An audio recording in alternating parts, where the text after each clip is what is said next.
नहमदुहु व नुसल्ली अला रसूलिहिल करीम अम्मा बाद अऊज़ु बिल्लाहि मिनश शैतानिर रजीम बिस्मिल्लाहिर रहमानिर रहीम अस्सलामु अलैकुम व रहमतुल्लाहि व बरकातुहू।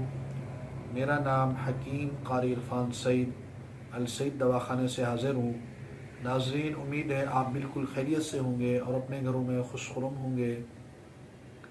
मौजू शुरू करने से पहले आप तमाम दोस्तों से मेरी गुजारिश है, मेरे चैनल को सब्सक्राइब करें और साथ बेल आइकन के बटन को दबाएं ताकि आने वाली हर नई वीडियो आप तक बर वक्त पहुँचती रहे। आज का जो मौजू है वो मोटापे के हवाले से है। मोटापा ख़तरनाक चीज़ है, अक्सर इससे फालिज लायक होता है। ज़्यादा मोटापा हो जाना, जिनको ज़्यादा मोटापा होता है वही लोगों को ज़्यादा फालिज होता है। दूसरी बात ये है, अक्सर मोटापा ब्लड प्रेशर का सबब बनता है। ब्लड प्रेशर बहुत नुकसानदेह बीमारी है। जब भी ये ब्लड प्रेशर अटैक करता है तो फ़ौरन ही फालिज का ख़तरा होता है।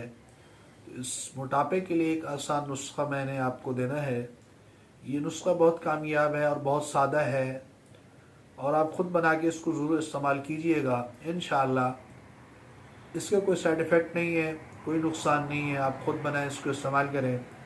इंशाअल्लाह 1 महीने के अंदर 5 से 6 किलो आपका वज़न कम होगा।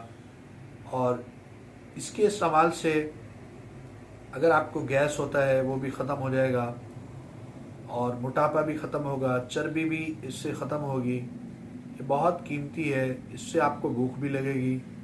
नुस्खा भी बहुत आसान है और बहुत कामयाब है और हर पंसारी के पास आपको मिलने वाली चीज़ें हैं। इसके अज्जा आप नोट फरमाएं।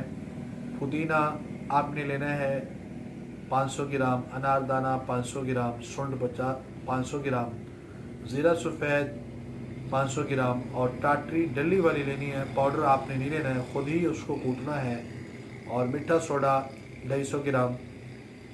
इन तमाम चीज़ों को आपने पाउडर बना के ये आपकी फक्की बन जाएगी। तो आपने सुबह नाश्ते के बाद और दोपहर को और शाम को 1-1 चमचा लें। तो आप अगर 2 टाइम लेना चाहें तो ये भी ठीक है।